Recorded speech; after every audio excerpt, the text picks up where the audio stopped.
Thanks for coming. It's been a really great 2 weeks. I would say that these participants have learned maybe as much as we have, because it was definitely a shared learning experience. I don't know, Tina. I feel like I just want to say I was really impressed with the ownership with which each individual artist took on their own work. I'm excited to see and for them to share the work. It's all very distinct, I think. It was interesting to come at it from the point of view of two different theater traditions, if you will, Irish and American, but then each individual had their own history and tradition that they brought to this. And I think just right from the start, we gave maybe a few prompts and then talked to people about their work individually. But it was off to the races from the beginning, and I'm really proud and happy about the work that was done here. Yeah, and not much to add. It really, there were 4 American artists, 3 Irish artists, and it essentially was like a 2-week incubator of them coming in and getting to start pretty brand new pieces, and then being in conversation with us and each other, and then ultimately sort of working with each other a bit for each other to provide bodies and voices in some of this really kind of fast and dirty work that was starting to be worked on. So I think we should let them take it away. And now we quickly realized that our true value was in being actors in their pieces. So that's what we.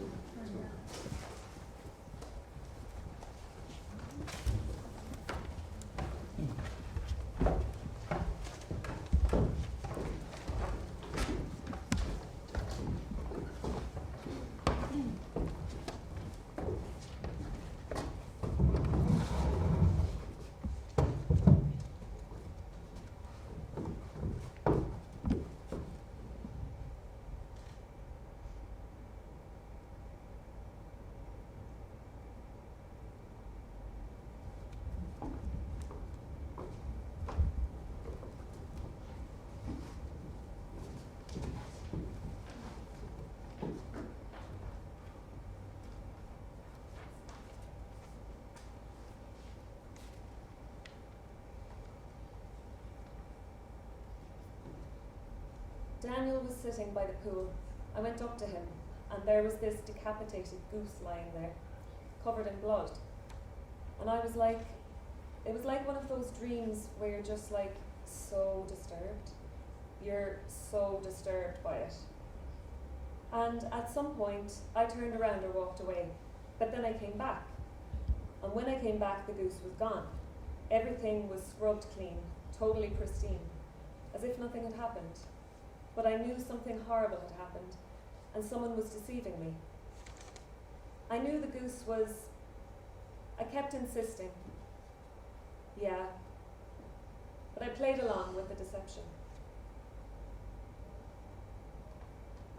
And that's this recurring dream I have, like this theme of, like once I had a dream where a woman was trying to steal my car in this parking lot, and I went up to her and I was like, oh, are you trying to steal my car? And she was like, yeah. And I just like stood there. And it's just this recurring situation where I'm like upholding other people's deception even though I'm aware of it. I need to make a sculpture when I go home of a wall with a dead, bloody goose behind it.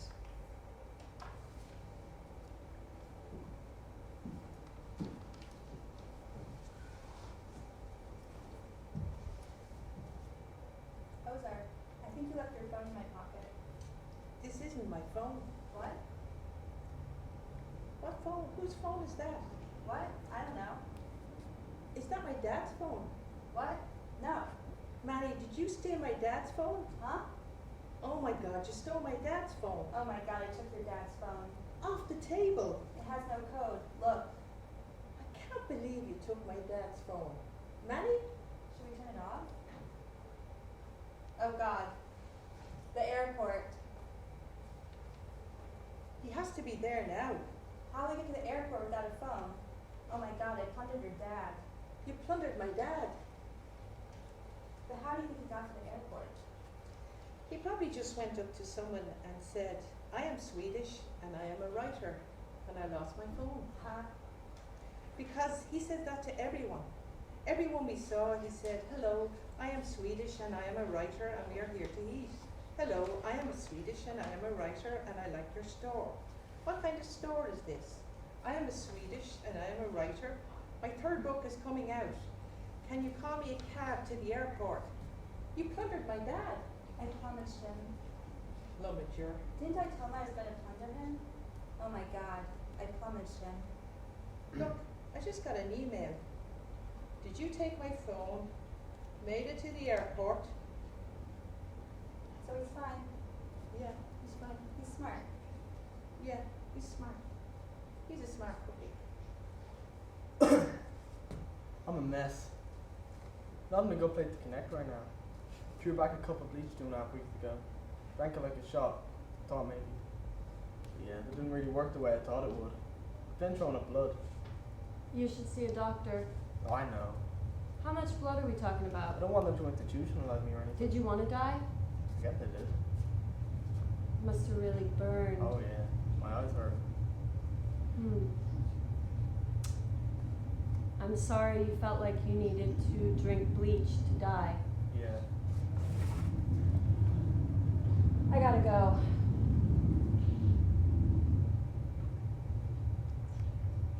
But I think you should see a doctor. Like, especially if you keep throwing out blood. It's probably like the lining of your stomach or something. It's probably totally poisoned and falling out, and you're coughing out your stomach. Or the lining holding your stomach together. There could be a lot of organ damage being done as we speak. Yeah, you're right. Do you need a ride to the hospital? No, I'll sleep on it. Are you sure? Yeah. Okay. Just wanna hang out more.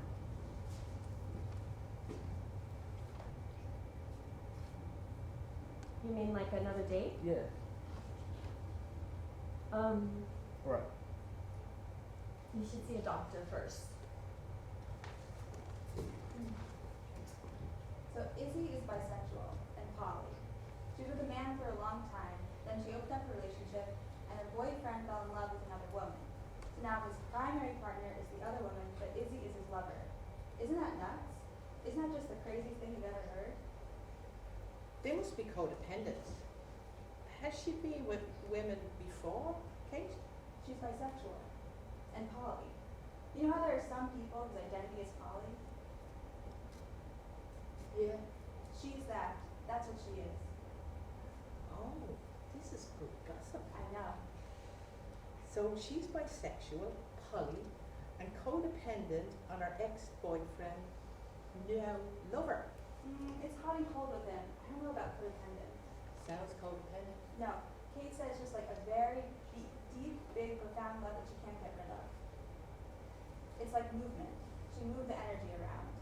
And now it's all good because she loves Kate, and Kate loves Izzy and Rachel. Sounds busy. It must take up all their time thinking about this stuff. And now with love in the picture, well, we might never hear from them again. They'll just be eating sandwiches they'll just be eating sandwiches together and figuring out for the rest of their lives. They're at Bubby's now, eating sandwiches. It's 3:50. They've been together for a whole 50 minutes now. Who do you think is most nervous? They're all nervous. Kate can't eat. I think Kate and Rachel are probably the worst off. It's the hardest for them. But Izzy just expressed her love for Kate. That's really vulnerable. I would be nervous if I were her. What if it blows up and she just revealed this big, massive thing and we know it's gone? Izzy said, I love you. Izzy said, I think I'm falling in love with you. And Kate said it back. Wow. Yeah. But then they agreed to call it budding love because that's simply more appropriate, regarding the situation they're in. Yeah. Should we eat? How hungry are you? I'm pretty hungry. I could do a salad or like a drink. Let's go to Frida's. Oh, it's next to Bubby's. Oh, they have drinks at Frida's. I like the drinks there. Yeah, they're good. Good drinks. I might have a margarita. Spicy. No, I have a canker sore. Can't do spicy. It'll burn my cheek. You get canker sores a lot. Yeah, I do. Since I was a kid. Spicy things often irritate them. But I got this paste that kind of works. Wait. Oh, good. I brought it with me.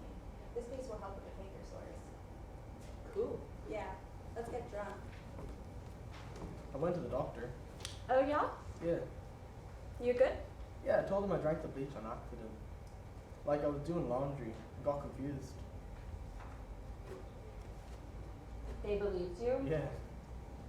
I would never believe a lie like that. They said I need to do a colonoscopy to see the internal damage. Okay. Let's have sex. Okay.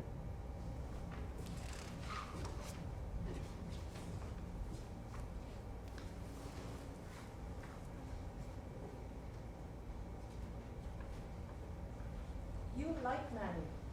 She's a writer. Oh. Is she any good? Swedish dad. Yeah. But be careful. She might blunder you. What? Just be careful what you say. She's in her plummeting phase.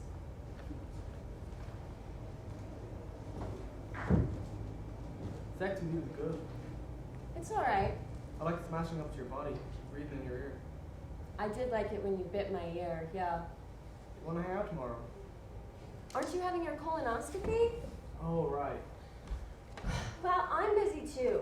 I work a double shift and then I have a community meeting. We're starting a community theater in town, you know? That's cool. Yeah. I hope people are interested. I talked to Benny and Jen and they're both excited. Benny works for NASA, but he used to dance in grade school, and Jen is a freak who will try anything. Don't drink that! Huh? You're not supposed to put anything in your body before a colonoscopy. Oh. Ugh. Good luck tomorrow. Let me know what they find. Hopefully they find your organs. Hopefully your organs are still in the right place and not totally eroded. Like, you know, acid eating away at a slice of cheese or something. Drinking a cup of bleach was a really bad idea, Craig. Like, really bad. I don't know what you were thinking. I wasn't really. You should get some rest. Yeah. Honestly, if you sleep well and exercise, eat a salad here and there, you are far less likely to kill yourself. Studies prove it. You a doctor or something? No, I'm a bartender. And I organize community theater. Geez, do you listen to anything I say? Yeah, yeah. Good night, Greg. Call me. I'm good. I'm good. That's great. Nothing to worry about. It just needs some time to heal. Oh, good. Yeah, I'm relieved. And they believed you made a mistake. Yeah, they totally believed it. It's totally obvious you tried to kill yourself. Do you still like me? Yeah. I think you're great. How was community theater? Oh, good. It was good. Do you still want to die? Sort of. Thanksgiving's coming up. Yeah. I can make you a turkey on my smoker. Oh, that'd be nice. I'm going to my sister's house in Montgomery. She'd love a turkey like that. Cool. I'll do it. I'm doing it for Michelle and Wanda and Dahlia too. All your lady friends. No. Michelle and I are over. She's crazy. You know, I talked to Jimmy today. Grr. Nah, it's not like that. He's sad I didn't invite him to community theater. He feels left out. But I told him, Jimmy, you're an idiot. You broke up with me. You brought this onto yourself. I like Jimmy. I would have stayed with Jimmy if he would have stayed with me. It's his fault he can't act in the community theater. Plus, Craig, I think there's something between us. Something like a kernel of potential. I feel inspired around you. And I don't want to deal with Jimmy's issues. My sense is he would be a diva on stage.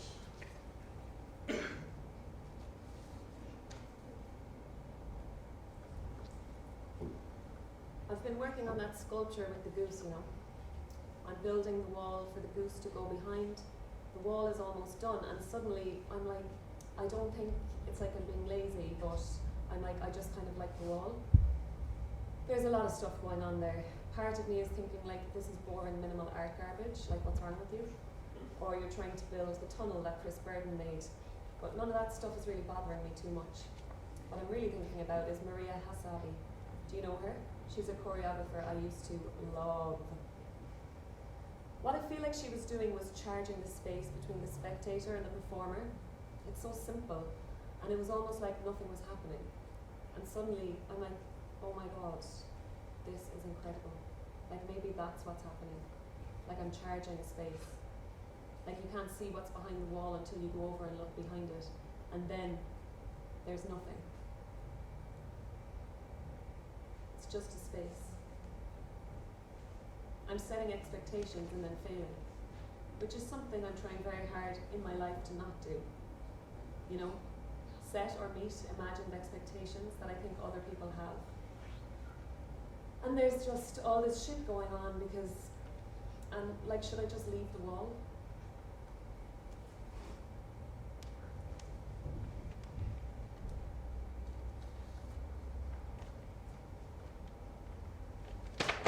I've got good gossip for you. I'm a freak, I'm a diva. Not in a good place right now, no, I'm not in a good place. Just sleep well and exercise, just eat a salad sometimes. You're a lying sack of shit.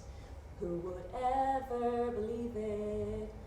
But your secret's safe with me. Sex and colonoscopy, sex and colonoscopies. Look, there's something between us, are you even listening? Behind the wall there's a goose, well call me sometime, okay?